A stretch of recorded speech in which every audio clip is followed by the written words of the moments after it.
Welcome. You're listening to Guiding Stars Evolutionary Astrology Radio. This is your host, Kristin Fontana.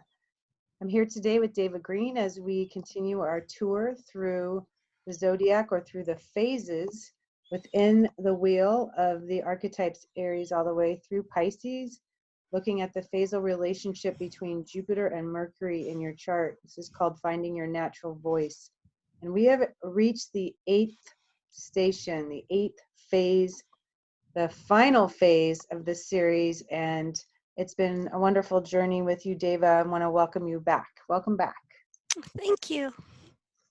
So Jupiter Mercury Balsamic phase today carries a very, Aquarian and finally Pisces feeling and influence. And this has to do with the relationship between your Jupiter and your Mercury, if it's in that final phase, the last 45 degrees, then this is about you or somebody you know. And before we dive in, Dave, is there anything you wanted to let the listeners know about? I know we're always looking for interpreters and things like that. And this is so perfect to announce things like this with Jupiter Mercury, how we express ourselves. We're offering teachings through the written word. Jupiter connects to international pursuits in other languages. So there's your introduction. More books in other languages.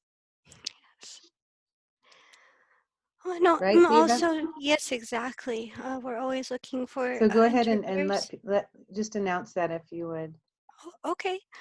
Yeah. So yes, it's been a very exciting time. There have been various Jeffrey Wolf Green books translated Hello? into different languages. Can you hear me? Oh, now I can. Okay.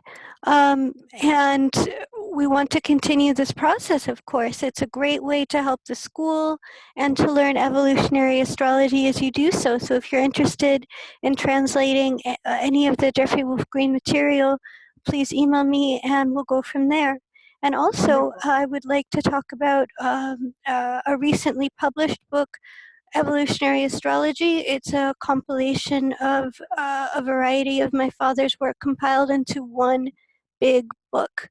And the reason that I'd like to talk about this a little bit is because it's a wonderful guide to comprehensively learning evolutionary astrology. It will really give you the foundation, which you can then take if you're interested into the correspondence course and so on. So I highly recommend that for those who really want the comprehensive view of evolutionary astrology because it's everything condensed into one big book. Wonderful. It's a great gift for the holidays as well, to yourself or to Yes. somebody that's studying this work. All right. Thank you. All right. So we're going to dive right back in. And at the beginning of every one of these webinars, we always look at this wheel the phasal relationship wheel here, EA phases and orbs. Love this. So clear. I wish I had this when I was getting started. This one really is, the colors allow us to understand when something is in stress or at ease. But just to kind of brief review, that this chart reflects the zodiac from Aries to Pisces as well. Looks familiar, I'm sure, to all of you, except for one thing. It's divided into 8 sections instead of 12. But each section or piece of the pie here will reflect a combination of archetypes, too, in particular here. And so this 0 to 360 wheel also reflects the principles of evolution, just like the zodiac. It's no different than Aries to Pisces. And that's important when you find yourself looking at a phase to combine the energies of those archetypes. These phases will also tell you what stage of evolution you are in relative to the 2 planets you're looking at. So from this series perspective, Jupiter and Mercury, finding your natural voice, how long your soul has been working on this specific intention that has been set forth at the new phase conjunction, or as you look at your Pluto position and the nodes, the intentions within the soul, how it is you are wanting to express yourself, what it is that you need to do at this stage of your journey. And it's so important because obviously Jupiter and Mercury connect to how we think, what we believe, what's our truth. It's the left brain Mercury, right brain Jupiter, how we're taking in information and then how we're expressing it. And as souls, we all have something to say. It's a part of being here, to express ourselves in some way, in a way that is unique to our own fingerprint or thumbprint, as Jeff Green used to say. No two are alike. And so to really understand what it is that exists within your own thumbprint, what it is that you want to say and how you want to express yourself. Mercury connects to the hands. So sometimes we can express ourselves through painting. Perhaps we're expressing ourselves through touch, through body work. Maybe we're singing, maybe we're dancing. There's various ways that we can express ourselves. So we've come all the way through the various phases. We're at the final phase, the 8th phase, the balsamic phase here. It's up in that Pisces tail end of Aquarius section. And so if you've missed any of the prior webinars, they're all available on YouTube and for free for you all to learn more about those. All right, so for those of you who haven't been following the series, if you're wondering how to figure out what planetary phase that your Jupiter or Mercury exists in, and you can do this with any two planets, you want to take the slower moving planet, in this case Jupiter, and then count the degrees of separation between Jupiter and Mercury moving in a counterclockwise fashion. All right, now moving into this new slide, love this. Okay, here's an example here with Jupiter in the last quarter phase. We're doing balsamic today, but you can at least see how we've stationed Jupiter at the ascendant and moved all the way around the zodiac to find Mercury in a chart. And again, we're now in the balsamic phase, the next phase over, but it gives you an idea of how to count the degrees of separation between these two planets. So one of the things that this tells you is how long your soul has been working on this and working on cultivating and developing this way of expression or means of expression. And what the phase of Mercury and Jupiter is also going to tell you is how the soul is going about learning, that's Mercury, about the underlying evolutionary intention and purpose, their own soul, and how they understand it from a philosophical or a belief system point of view. So this relationship between these two planets is how you establish your beliefs and philosophies, which are Jupiter, and then how you create the necessary means of expressing those beliefs. This is my truth. Evolutionary astrology is the most powerful body of work that I've come across in my lifetime. So I many years ago, I figured out and found a way to express my most natural way of this work. You know, that's one simple example. Deva too, she's here with me. And for those of you studying evolutionary astrology, it's like, you know, how can I bring who I am to this world and express this work? And maybe somebody else is doing it, something else in their life, and maybe they're going to school for psychology and they're studying a great deal about Jung and other ways of consulting and psychotherapy, and then they use their own unique voice to express that work, and so on. There's various ways, obviously, to show how this manifests in someone's life. Did I miss anything?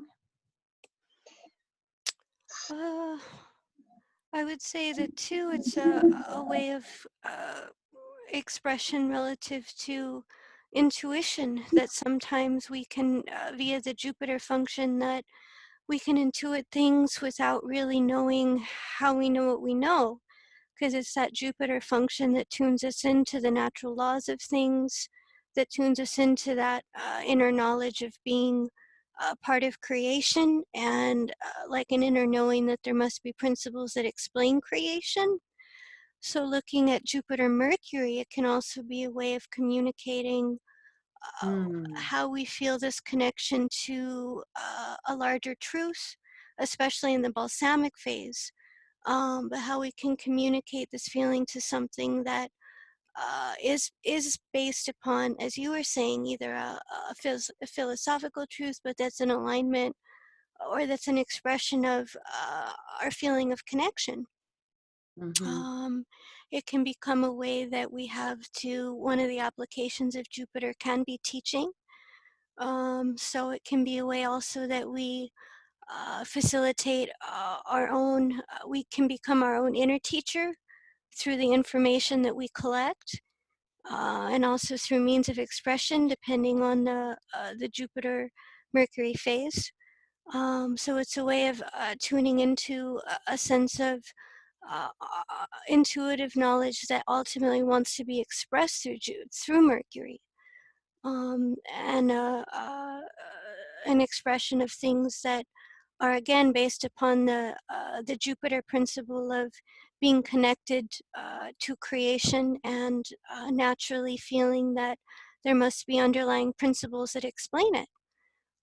So it's that connection to something that is uh, it's a connection to like an inner knowing, a sense of recovering our inner teacher at times, in a sense almost uncovering our truth.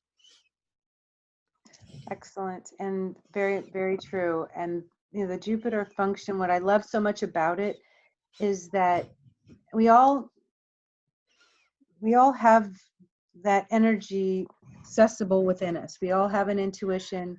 We all Yeah. have the capacity to tap into the truth of anything within ourselves. And that's, we've all experienced that when somebody said something that we know isn't truth, we can feel it in our body immediately. Mm-hmm. And I remember, I might have shared this story before, and growing up going to church every Sunday, you know, literally being dragged to church as I got older, and sitting there, and I'd be nodding, nodding and agreeing with some things and shaking my head at others, even at a young age. I'm like, that doesn't feel true at all to me.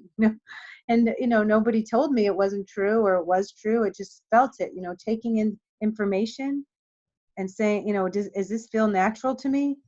And if it doesn't, then it's a no. It's definitely not true. So we do all have our own little radar within us, and of Yeah. course all the conditioning can really dumb it down sometimes. So it's our job to trust what it is that we do feel to be true, and if we're not sure, then to go figure out through whatever information we'd like to explore in order to prove what it is that we feel is true or what isn't. But the bottom Right. line is that there is a limit to what the mind, Mercury, can access, that the Jupiter function is deeper than the mind.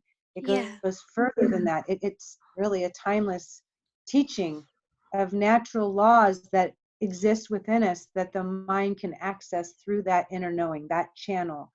And I Mm-hmm. do feel that's very much a balsamic phase kind of function, because it's almost like a portal of understanding to something that is more eternal. All right. Right. Yeah. So I suppose that's probably a good little overview. Anything else that we missed? I'm just wanting to cover it all. Oh, I remember that. We before we get into the specific aspects here, as you can see all these words around the wheel, trines and squares. There are 4 different types of squares, and 2 different types of oppositions, and 2 different types of trines, etc. So we need to know what phase we are in first before we uncover the aspect. Because, for example, if someone's really moved all the way around the wheel and they're already at that last quarter square, it's going to be very different than if they've just moved into the first square of this cycle, because they've really spent a long time cultivating, right, the intention that Right. was set forth at the conjunction.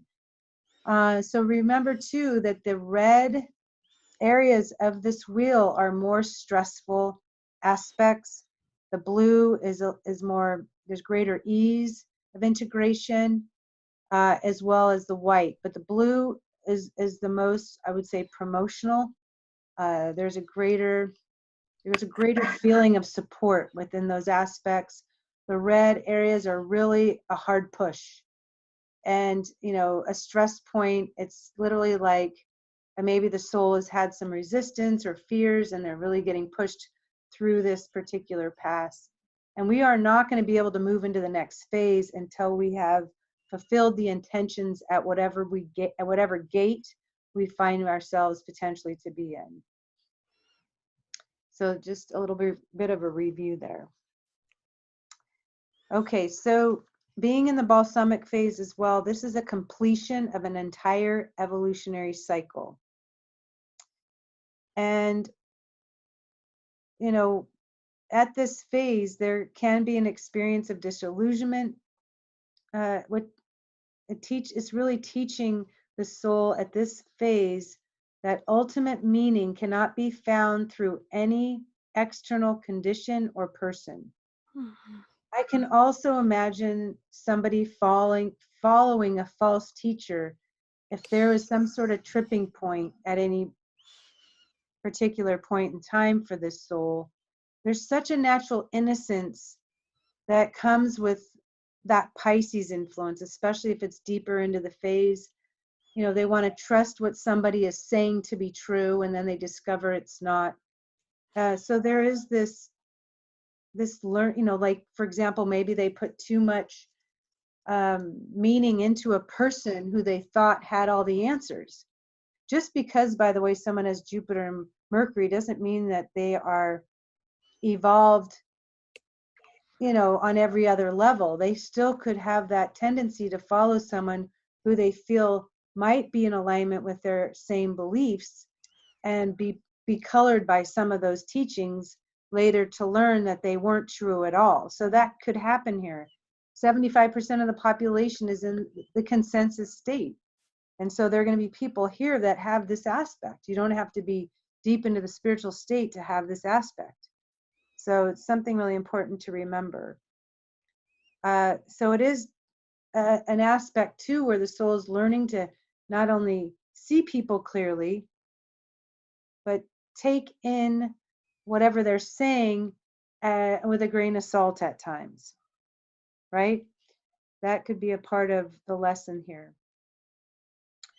Right. It's an intention of almost, in a sense, clearing everything that's come before, specifically related to what you were sharing.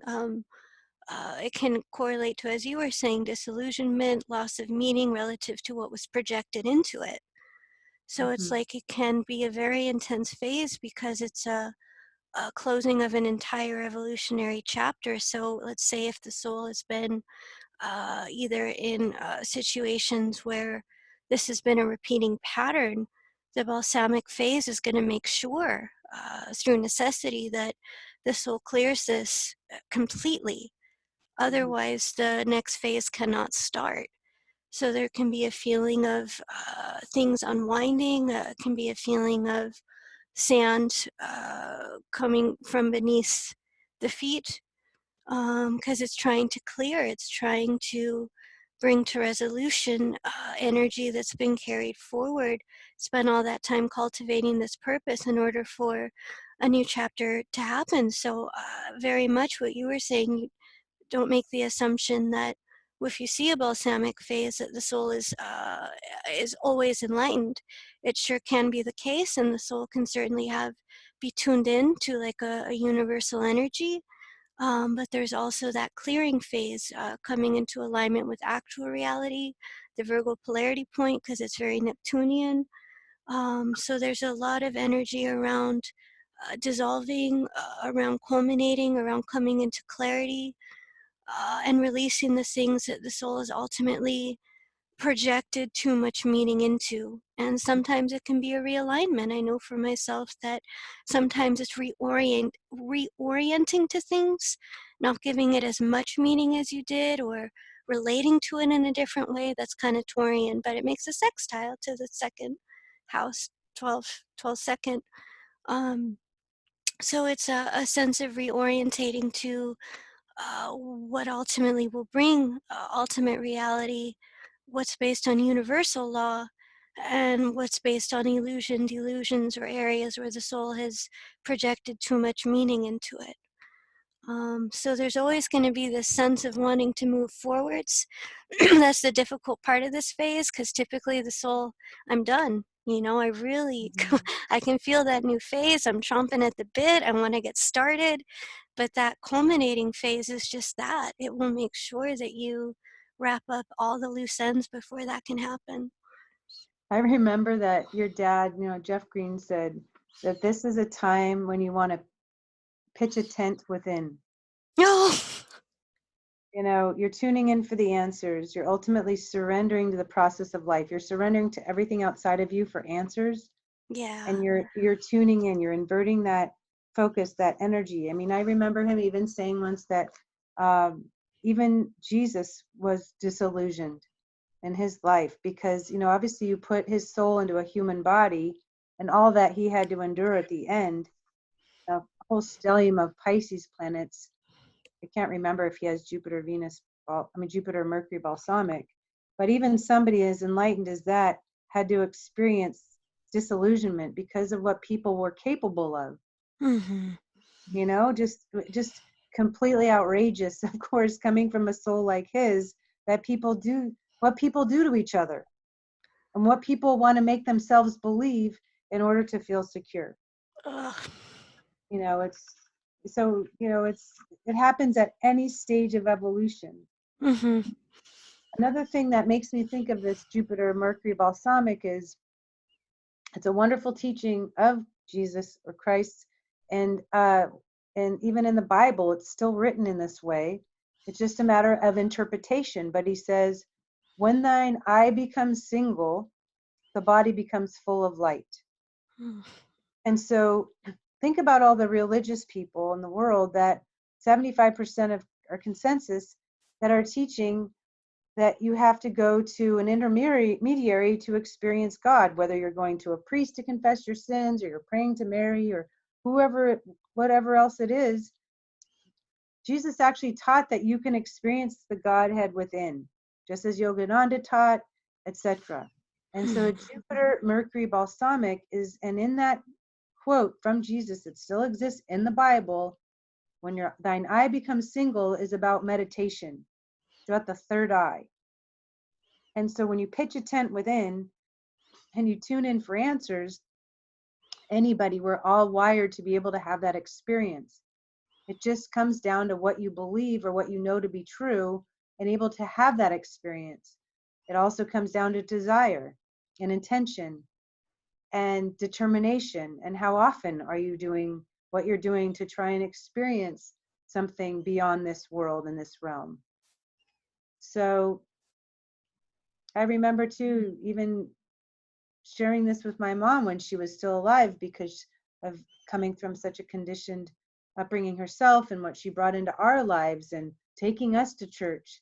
And I remember asking her, Mom, what do you think this means? When thine eye becomes single, the body becomes full of light.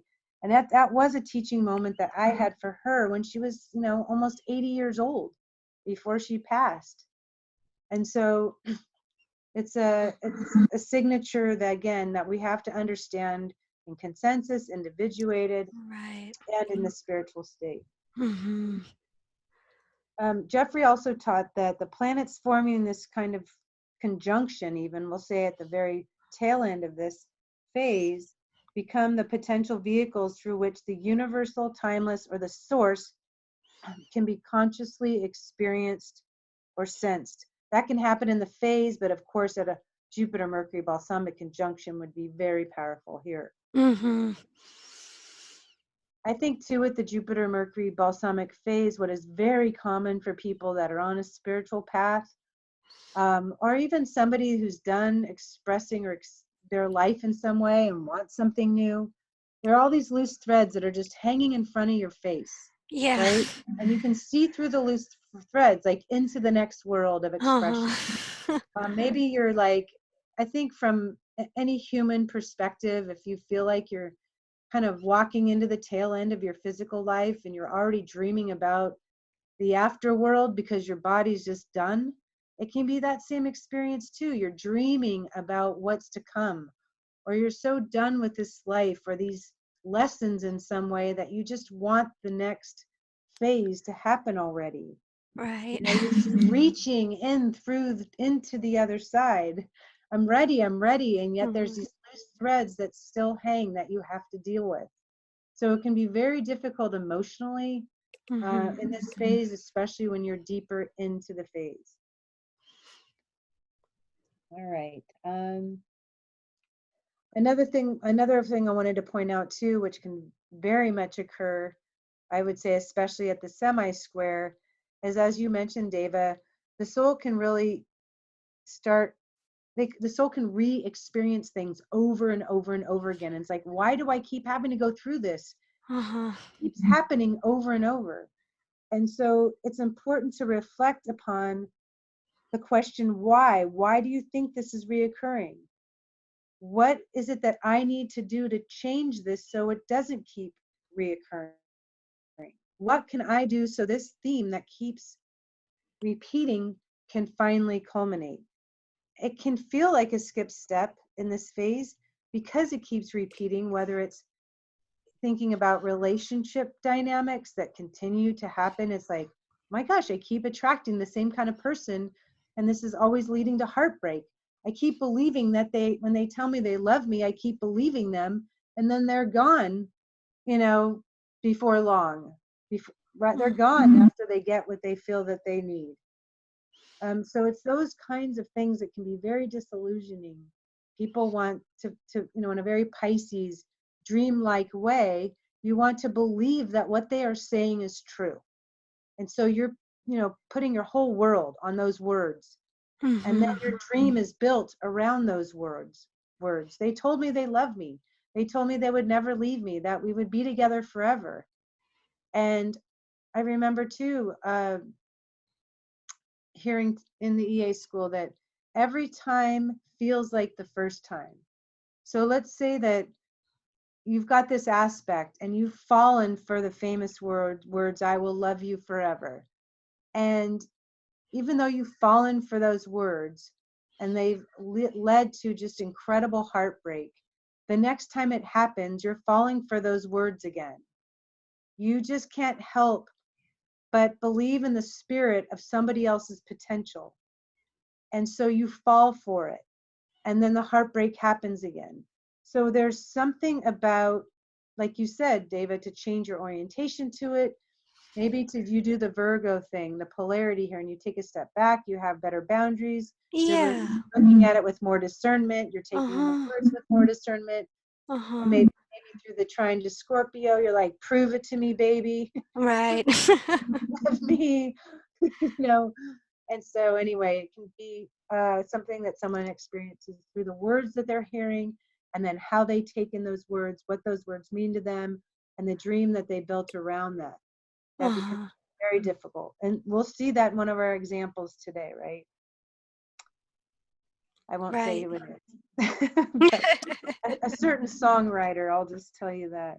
He wrote about a lot of heartbreak. All right, so this is not the one I was talking about, but let's talk about Susan Sarandon with this particular aspect. Yeah. In her chart, she has Pluto and Libra in the 7th, in Leo. She has South Node in Sag in the 10th house, North Node in Gemini in the 4th. So the planetary rulers are Mercury, Jupiter. And then we've got Jupiter, ruler of the South Node, 1 degree Scorpio in the 9th house, and the North planetary ruler of the North Node, Jupiter, being in Libra, also in the 9th house. So it's in a balsamic phase, close to a conjunction, balsamic conjunction, and relative to the bottom line of the 7th house, the 7th house, Pluto and Leo, and also seeing the Mercury being in Libra, and Jupiter and Scorpio in the 9th, nodal axis, Sag, Gemini. She was a very strong advocate for what ultimately constitutes justice and what doesn't. She came out for those who had been wrongly accused and were sitting on death row. She used her voice to be able to speak to correcting social policies that were inherently biased. I mean, to me, I see that from my point of view. I see that South Node being in Sag in the 10th. Communication or expression would be a North Node in Aries in the fourth, or sorry, in Gemini in the fourth, because she was able to zero in on exactly how these kinds of tragedies happened. Because there were actually false, it was really intense, or false DNA. It was essentially because these were people either of color, people who were easy to accuse, not easy to accuse, but typically accused of the kind of crimes that would put you on death row. Um, and what ultimately she found is that they didn't have sufficient evidence, that there were faulty ways that even DNA tests could prove, but she got into how it was essentially, again, based upon biases, injustices that led to being able to use these tests in incorrect ways, that they didn't prove it. That's what she was saying, that these weren't proof, that they were essentially convicted based upon pre-existing beliefs. And then it created this injustice. I mean, and look at this chart. And Balsamic, ultimately, what's right and wrong, tuning into a higher energy in terms of becoming an advocate for those who, I mean, Jupiter and Scorpio, it can't get more intense than death row. No. And that she was able to pinpoint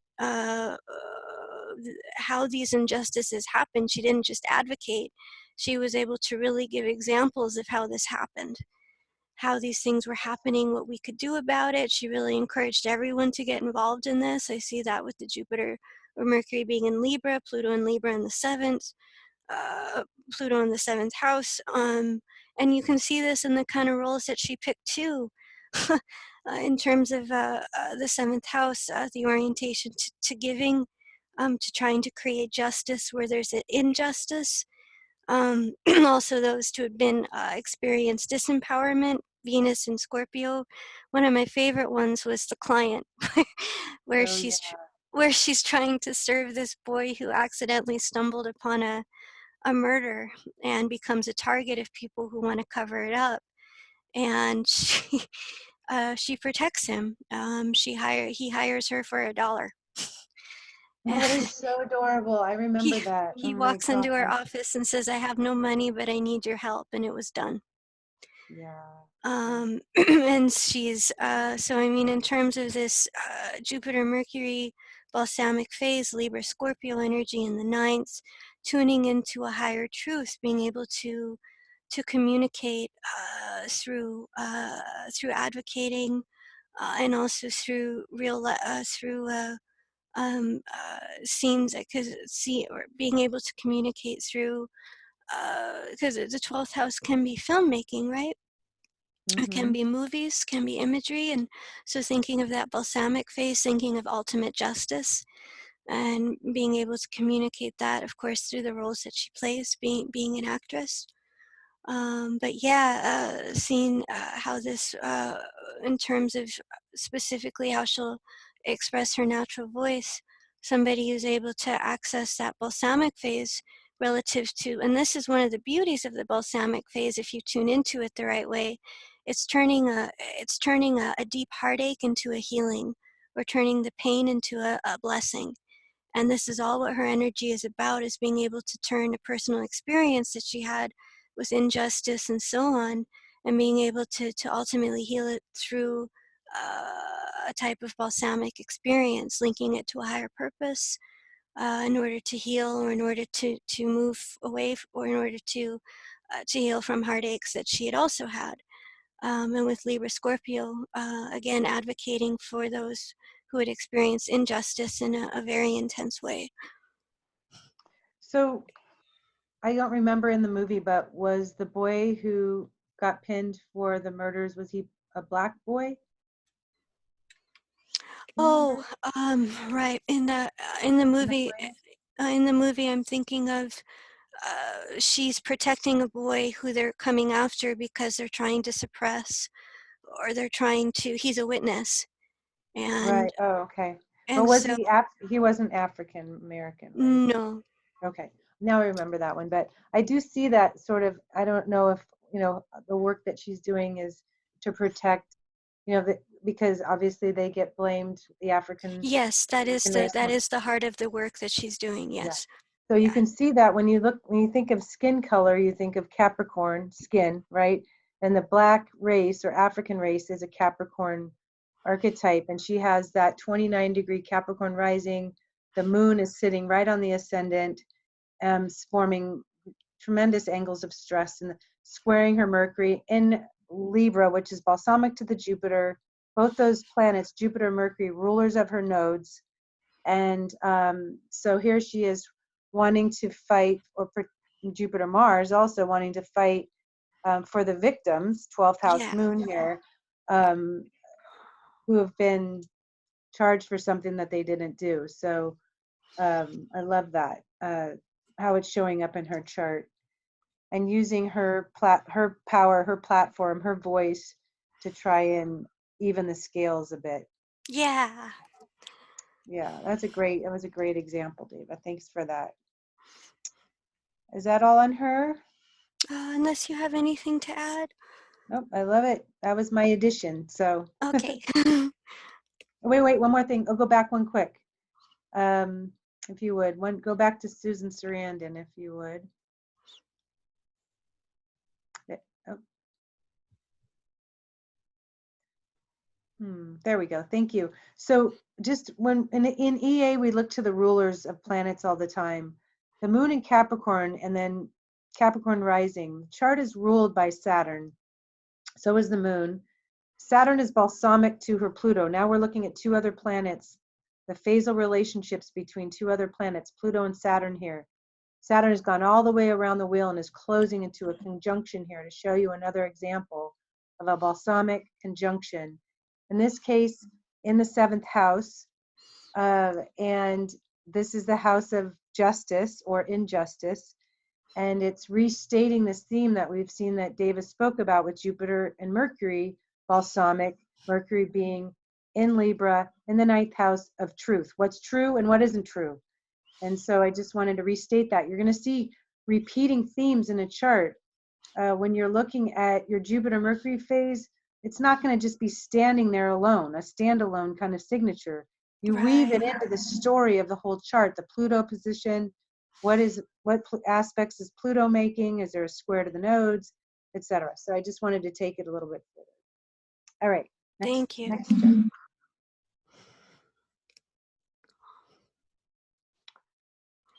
All right, Leonard Cohen, he was the one that I was speaking of, about the songwriter who wrote about plenty of heartbreak. And I'm sure you have a lot of his lyrics memorized, Deva, but anyway, Jupiter, let's see here. So Jupiter, Mercury balsamic in Libra, and he does have a strong 12th house here. We've got Neptune and Venus conjunct, which really adds to that not seeing people clearly. He also kind of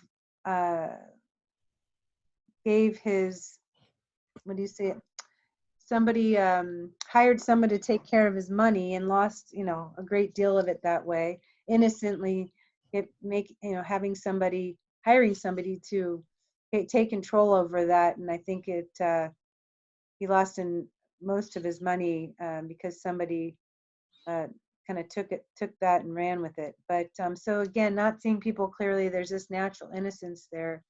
But in terms of the Sun, Venus, and Neptune also, Venus being the ruler of the Jupiter, Mercury, balsamic phase in Libra, all leads to just, this really, this dreamer of sorts in relationships, and a lot of that leading to heartbreak as well.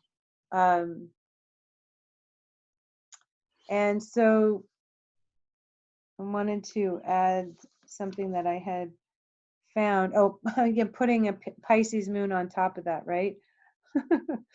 So in one of the lyrics he writes, there's a crack in everything, that's how the light gets in.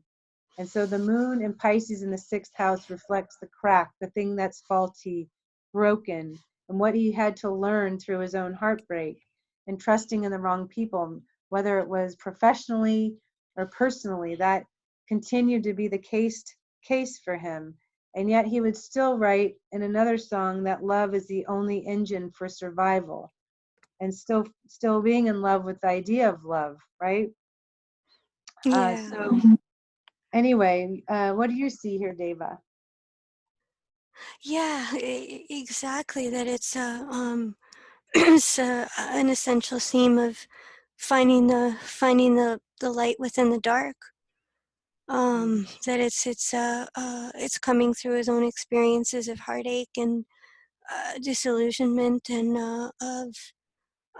but seeing the hope within that. It's almost like he was able to harness into through seeing the totality of things, because his music, it's very contrary to typical notions of the 12th house or balsamic or even Libra. He reveals the darkness within the light, so to speak, where it's not the typical Pisces light or whimsical. It speaks to the totality of things, that you can ultimately experience a sense of total loss, or a sense of things just the sand going through, or the sand going through beneath the hands, and it's within that you center into the light. It also speaks to projecting hope into things that ultimately didn't pan out, or it's almost like aligning with the natural God, or the natural God goddess, through the experience of culminating fictitious beliefs at the same time.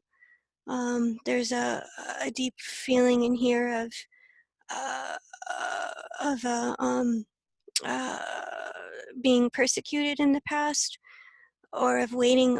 Is the famous quote, "I'm waiting for the miracle to come, and here I'm still waiting." And one of the lines that really illustrates this too is, "And 1,000 candles burning for the help that never came." Oh, I oh my mean, God. Oh my God. Oh. it's absolutely. I mean, this is, you can't get any more balsamic, or you can't get any more the total picture, the totality of things, as that. And so he's a beautiful communicator of the light and the dark, of finding the light within the dark, um, and being able to connect to a larger truth through the pain, Hmm. or through connecting to the sense of being able to ultimate meaning coming from within in the end. Um, Seeing that the Virgo energy is in the 12th house, the Venus, Sun, and Neptune, whom to help and whom not. So a healthy discernment being born out from that, and a very much coming to a sense of, with Uranus being in the 8th, prove it to me. So it's shifting from that blind naivety, which will, with the 12th house, there will probably always be that sense, but is coming more through that. Sometimes the 12th house can be painfully awakened, That's, well, can the see soul things. is, yeah, the soul is learning through the disillusionment. They're Yeah, learning what's real and what's not real. exactly. Mhm. Exactly. I would definitely say, I mean, this is an excellent aspect, Jupiter, Mercury, balsamic in any sign. That's an excellent aspect for a songwriter or a storyteller of any kind, because there's unlimited material, right? You're Yeah. tapping into other realms. You're tapping into the timeless. And when you think about heartbreak or emotion, I mean, the greatest songwriters have that ability to tap into an emotion that you feel. I mean, and emotion is eternal. It's part of the water trinity, and that well of wisdom, or the well of material, is it's eternal, it's bottomless. And so it's a wonderful access. Like, you will never run out of ideas, ever. And speaking of that, it reminds me of this sticky pad I had once. It's a Jupiter Mercury balsamic phase sticky pad for sure, because it read something like, even if the voices aren't real, they have some pretty good ideas.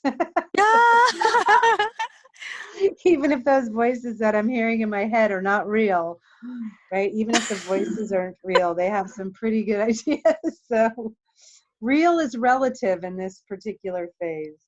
The Yeah. truth is relative, right? As we learn Right. back to in the full phase. All right, so I love that. That was pretty funny. I remember one thing too, that a musician who highly admired him and worked closely with him for a time was, I forget how you pronounce his name, Bono from U2. Yeah, Bono. Yeah, Bono. Bono. Yeah, and I remember something he said about him relative to the 12th house energy being in Virgo, and the Pisces moon being in the sixth, is that in his work he could become quite ultimately perfectionist. That Hmm. he would throw away Oh, things that to Bono were just masterpieces, but they didn't fit right. his expectations. Right. So I mean, this when he Wow. was working, he was definitely Virgo coming through the 12th and Pisces coming through the 6th. It needed to be absolutely in alignment. It needed to be fit his version of perfection. Exactly. Yeah, that's wonderful. I remember that story. So listen to this. So he has a CD called The Future.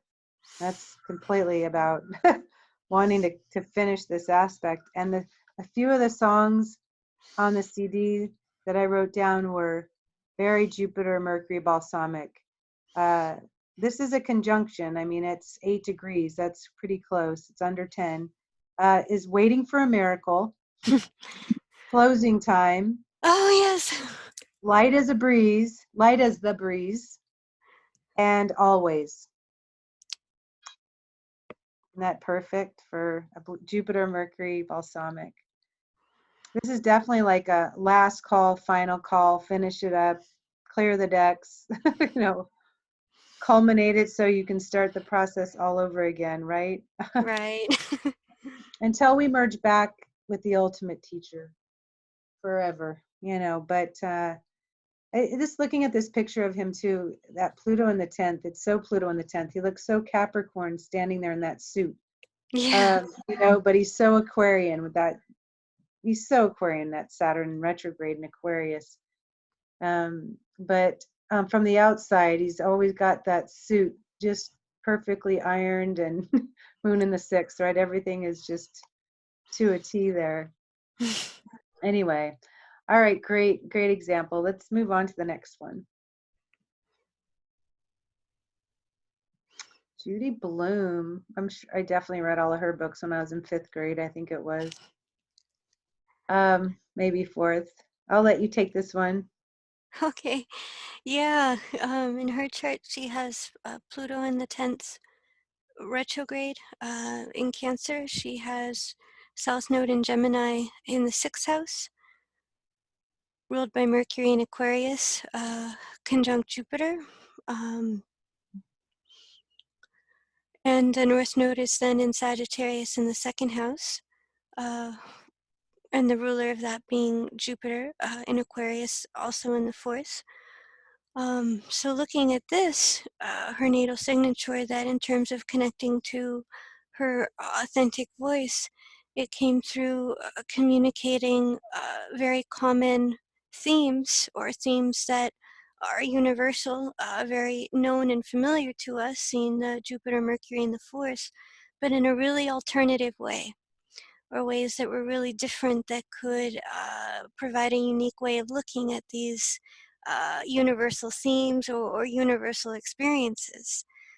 So it was a way of affecting her own liberation. It was a way of expressing her own individuality, or her own thumbprint, a way of finding security to do that. And with North Node being in Sagittarius in the 2nd, it was a way of tuning into inner resources that she had to express a deeper truth, or to express natural laws. So it could be, for example, looking at themes that common themes of friendship, seeing Jupiter Mercury conjunction in Aquarius in the 4th, but conveying those in a different way. So what it really means to be friends, Yeah. not the traditional sense, and also she would write about families or situations where families may have separated, Aquarius in the fourth, or there was a different family structure, a different family unit, different ways of looking at, let's say, for example, going through, I think she writes books about going through puberty at times. And so it's like, but she provides ways of looking at it that provide an expansion or a humorous perspective. Hmm. So looking at the ultimate intentions of things, or looking at things from a way where it's almost like she was tuned into chapters or cycles of people's lives. And so it was like she held a view of, I mean, Pluto in the 10th can be very chronological, or it can hold that sense of time space. So she was able to impart this message of these different cycles in people's lives, different themes of trauma, or ways of seeing these things in ways that promoted more individuation, or that promoted more, again, alternative views. Um, so that we could look at these things in a way that were more based upon timeless themes. So again, themes like friendship, themes like separation, getting older. A lot of her books are also about looking at aging in a different way. What it means to get older. I'm And gonna have to pick those up because I'm not in fifth grade anymore for sure. yeah, sure. But it Ah, really gives those themes, you know, in a, again, more of an Aquarian way, or looking at those things more in an alternative view. So it really facilitates a sense of community, can facilitate a sense of kind of feeling connected to, feeling connected to even those who may be extended family, or not biological family too. But it really uh, speaks to these things in a way that is Aquarian, in the sense that Aquarius can promote more of a tribe type of feeling, or can be tribe-like family, or uh, can promote those kind of messages that are universal. So I saw her chart as like a type of messenger for uh, connecting to larger themes through a type of individuation, and promoting that sense of community and tribe. yeah, I mean, also you can see too here just how famous she became for writing those children's books, right? With her son and Venus in the fifth. And now Yeah, she's writing books for aging, as you said. But she just set herself apart. I think, you weren't even born yet, Dave, when I was in fifth grade, but or fourth grade. But it's her books. I don't know if there's. I think kids are still reading them. I'm sure, but she wrote in such a way. She had a style of writing that could make a kid blush, right? Or could make somebody really relate to what she's saying. And she was writing in a way that nobody else was doing at that time. yeah, And then beyond, I mean, I feel like, there's still, her material still reaches people now, how many years after she's written those books that really put her on the map. They really hold true to a certain time period in our maturation process. And so yeah, that she really had a way of, with her clever writing, reaching you emotionally. So when she was writing, and there's that fourth house, right? So when she's writing, you're like, you know exactly what she's saying, and because of how you were feeling in that moment. right. She was able to activate a feeling, an emotion through her writing, and very clever. I mean, Jupiter, Mercury conjunction in this way, again, wonderful storyteller or songwriter, because of their ability to reach you in a way that does feel like at any point in time it would reach you. She Hmm. does that Pluto Moon conjunction too, which gives her an extra emotional surge of capacity, I feel, in that way, to write with that certain kind of emotion. So anyway, that was an excellent example as well. Any last thoughts on her? Yeah, and right, just as you're saying, one of the themes that kind of struck out at me too in reading this, which is, I think, as you were at the heart of what you were saying, being able to impart something that's universal or true for all times because of the emotion, the aspect of rebellion, Yeah. and what it ultimately is about, or what how we all experience that, and again, seeing it in a way where you can really have empathy for it, or you can really understand the underpinnings. It's like tuning you into that archetype, the archetype of rebellion, and its purpose. So it's looking at this too. It's like bringing out these Aquarian attributes, as you were saying, in a way that connects you to a higher emotion, and really, as you were saying, really set her apart because she also wouldn't confine herself to the traditional methods of writing or the conventional messages. Looking at Mars and Aries in the sixth, close to Saturn and Aries as well. She was starting her own chapter, starting her own cycle, bringing something new in at the same time. And that Saturn's trining her North Node, so becoming established through a new way, setting her apart, as you were saying. So it's a energy of like the positive, perhaps saying rebelling with a cause. Yeah, exactly. Yeah. What I also love that. I also love that, here's a chart of someone, obviously a very ambitious woman, Pluto moon at the top of that chart. And, South Node in the eighth in Gemini, definitely not the first life. She's been empowering herself and her life through her writing. She's been a writer clearly in other times at the North Node in the second, in Sag, and the ruler being Jupiter in the fourth. Here she was able to support herself and then some. I'm sure she does quite well for herself. This is absolutely a chart of someone who has been a woman in a man's world for quite some time, and I would say done pretty well. With Pluto moon balsamic, though, I bet even though it's new phase, I bet in a recent life she wasn't really able to be as out there in the world as a woman with her writing, right? She had something to prove in this life through this gift.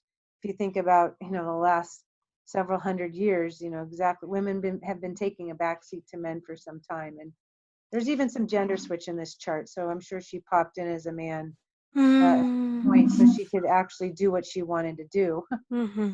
get, credit for it, so to speak. So it could reach the reader. And so she just has a savvy way of expressing herself. And I think, if anything, this chart shows, well, she's very articulate, has a wonderful understanding of just growth and maturation. I think that the emotional piece is taken a back seat. The polarity is the fourth house, right? Moon Pluto balsamic would be forcing her into her emotional body through her own life so she could balance out the work, the outer world, the mind with the emotional body herself, just for her own journey. I'm sure that she had to experience a great deal that would have brought her into a more greater emotional awareness and integrating that part of her being. So, Mm-hmm. but definitely a life where she was coming here to get her power back as a woman in the world, and being seen, not only equal to a man. I feel like she just, took the lead in many respects in this genre. She does have Saturn, Mars in a new phase in Aries. So kudos for the woman. I'm all about, empowering these, or to be, celebrating women who've been able to do that.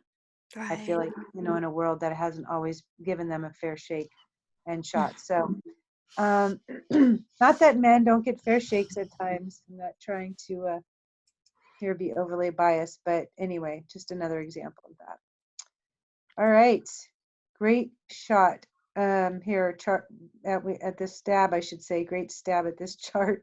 Deva, excuse that. We've got Mercury retrograde.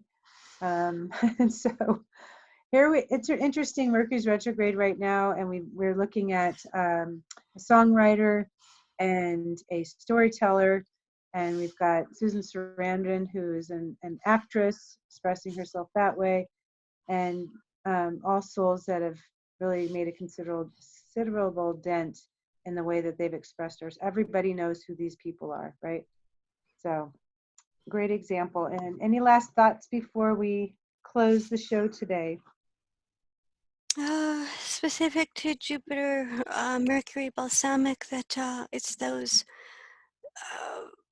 pitching that inner tent, tuning in from within and allowing that inner, opening up those inner floodgates to help bring in the light. As Leonard Cohen says, the crack is how the light gets in. There's a crack in everything. That's how the light gets in. So as these souls really have the capacity to bring in timeless, universal qualities, messages that can impact us no matter what point in history. So tuning into that inspiration, tuning into those themes, or tuning into those sometimes inner messages that can bring us hope when we need it, to me are the best applications of that balsamic phase. Can touch us in ways that, again, will last lifetimes, go beyond this lifetime, will be true for all times. So it's really, from my understanding, that message of trusting those internal, or pitching that tent from within to see you through. Uh-huh. I'm sure everybody with this aspect would agree that they feel that their creative capacity is coming from some other place. Yeah, Right? They're really exactly. plugged into something that they can't quite describe. It just sort of runs on its own. They're being fed for sure from Yeah. some other place. And we all can be fed from some other place. But in the context of the signature, for sure that's going on. So thank you so much for this wonderful series. And we're going to start a new series, planetary phases. We're discussing Saturn and Moon right now, the Saturn Moon phase in your chart. I don't know that we've ever discussed that on Even Guiding Stars, maybe 10 years ago, 15 years ago. I think I might have with Laura and Albandian way back Oh, when. But I'm we are excited. going to do, I don't remember for sure. We've done so many things now, but it feels like it's time. So we'll be in touch Yeah. with information on that in the new year. All right, David, thank you. Until next time, namaste.